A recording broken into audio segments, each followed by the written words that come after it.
G'day ladies and gentlemen, welcome back to the YouTube channel. How are we all doing on this lovely day? I thought I'd do another before you buy because it's been wet and miserable outside. Now, yes, it has come to my attention that a lot of my video backgrounds have been the same because I've only got like 5 or 6 actual pure sounds saved in the background. So forgive me for the repetitive background content, but when the weather gets a bit better, I'll do a little bit more, and so I have more to put there because I think even as an editor, it's getting a bit stale, but the content goes on. So today we're talking about a fan favorite, and that is the Harley Davidson 48. Before we get into it, g'day, my name is Nathan. I make videos about motorcycles. You guys seem to enjoy them dearly, so I'm going to keep on doing them, and yeah, let's get into it. So the Harley Davidson 48 comes from the Sportster line, and in fact, it is my favorite one of the Sportster line. So it comes with the Evolution 4-stroke 45-degree V-twin engine, and it's 1202 cc's, otherwise known as 73.4 cubic inches.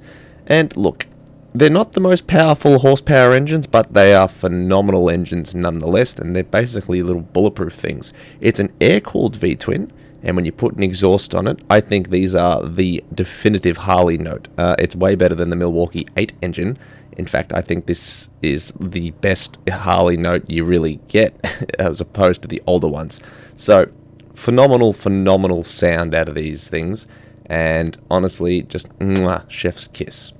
It makes around 60 horsepower, so it's not the fastest top-end bike, but it's a cruiser bike. We're not looking at it for these reasons. It makes about 96 newton meters of torque, or 70.8 foot-pounds of torque at 3,500 RPM. So she's a punchy little thing, which is perfect for what it's designed for. It's really designed for the commuting sort of cruising. You can do a little bit of a long sort of ride on them, but it's more so designed for those, you know, shorter town trips, all those sort of things you can really get into. And honestly, that's completely fine. They are really well rounded for that stuff. It rocks a 5-speed transmission, and it is belt driven, so you never have to worry about changing the damn chain, lubing the chain, all that crap. That's how we like it on our cruisers. It's got a single 300mm disc up front and same at the rear, and it's also rocking dual 38mm piston calipers on both the front and rear as well. So it's got some decent stopping power for the bike of its size. It's not the greatest stopping power in the world, but guess what? It's going to be more than adequate. The suspension, while nothing to write home about, it's also still plush and comfortable for what it is. It's going to eat up the bumps in the road, and honestly, for a bike this size, it doesn't need to have the world's best suspension anyway.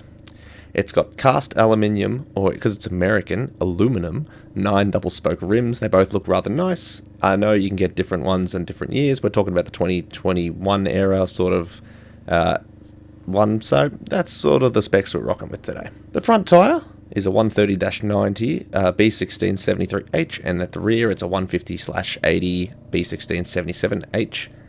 They're nice and chunky, thick tyres, like the Honda Rebel has, those real fat bobberish tyres, so they're easy to go in a straight cruise. They don't turn in the fastest, but they eat up all the cracks and whatnot in the road, so you don't really lose control and feel unstable, which, in my opinion, is really nice, and it makes it very easy to ride. The overall length of this bike is just over 2.2 meters at 2,210 mils, or 87 inches. The wheelbase is 1495 mils, or 58.9 inches, and the ground clearance is 110 mils. It's not a huge bike, but doesn't need to be. The seat height, as we love, 710 mils, or 28 inches, so good for those shorter riders. So don't you worry, short asses, we got you. It also comes with forward controls, so if you love those forward controls, this is that like standard American cruiser build. Don't let what people say about Sportsters put you off these things, because look, people consider the Sportsters to be the quote-unquote girl bikes, but boy are they wrong. These bikes are just small American cruisers. They're not the most powerful, but they're not the weakest either. They're just better for the shorter trips. So if you've got another bike and you just want a small cruiser, this is actually better than saying to go get yourself a Harley, Street Bob, or a Harley something Glide, or whatever the hell the other ones are. Because I assure you, riding a fat boy or a fat bob through the town consistently versus this is an easier trip every single time. Now, its lean angle is a little bit woeful. It's at 27.1 degrees, so it's not the best, but these bikes aren't made for that high handling, high speed stuff anyway. And its wet weight is 252 kilos, so it's actually on the similar par to the Indian Scout Bobber.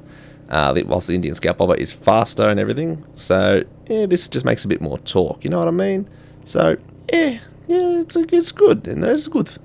Fuel capacity is just shy of 8 litres. It's a small tank, this one, because it rocks that peanut tank. It's 7.9 to be exact, or 2.1 US gallons. You sacrifice a bit of petrol, or gas, as the Americans would say, because of the styling of the tank. If you don't like that, you can get yourself the Iron 1200 or something like in the 1200cc range, or buy an 883 and spend the money, even though it's not the most worth it. But if you like the styling, get the 1200cc kit for the 883 as well. It's a good decision. All right, it's not the worst thing in the world. Now, the fat tires on this skinny looking bike give it a real tough look, which is either make or break for you. Some people love it, some people hate it. I'm a big fan of it.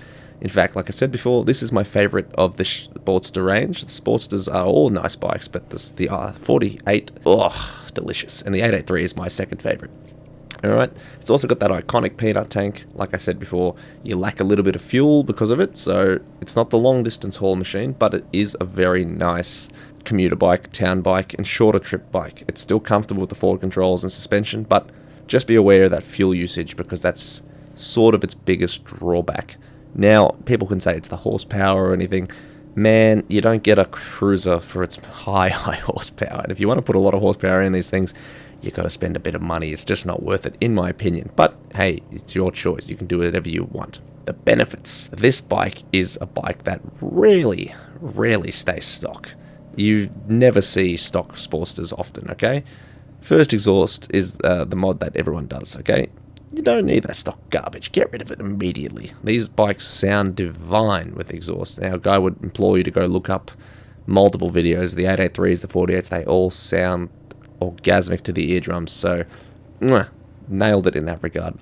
But also, this has a phenomenal amount of aftermarket support from so many places. You can get belly pans, you can get tank lifts, you can get drag bars, although bars are on every bike really, but still, there's custom-made bits, you know, really nice rear fender delete kits or rear fender change kits. There, you can basically customize every aspect of this bike. You can relocate the speedo, you could change your tail lights more so, less that. You can get the standard Harley ones where they put the lights in the license plate. Man, the list goes on, and honestly, it is so nice that this bike just, it's an empty canvas and you've been given the art supply storeroom key. It is a custom builder's dream. I think some of the best looking custom bikes actually come out of the Sportster line, and it's a subjective opinion, alright, but I think it is fantastic. It really does shine in this aspect, and you know what? That's a good thing. You need more of these bikes where you can just customize it as much as you want, because it gets more and more people interested in these motorcycles, and that's a shame that they've discontinued them, because now we're going to have to really sort of go out of our way to find them for the prices that they're going to be asking for, because they're only going to go up in value. So if you want one, snag one now. They do come in a range of colours. I'm not going to bother posting them all because they've been around for so long that, you know, black, blue, red, green, doesn't matter. But like I said, this is a bike that rarely stays stock, so does it really matter? Look, man, I don't think so. But I think it's a great bike. I think it's one of the best bikes that Harley's ever made, in fact, and I would genuinely recommend you go out and have a look at one or give it a test ride if you can, because I love them dearly, and I think a lot of you guys will too. But that's all for today, ladies and gents. Let me know your own thoughts and opinions on the Sportster line of motorcycles down below. Comments are always appreciated. Doesn't matter what your opinion is, I'm happy to take it. It's alright, I'm not going to be mad at you. If you have other questions, join the Discord, the link is in the description. Cop yourself some merch, and ladies and gents, take it easy, keep it cheesy. Have a wonderful day, and peace. Bye!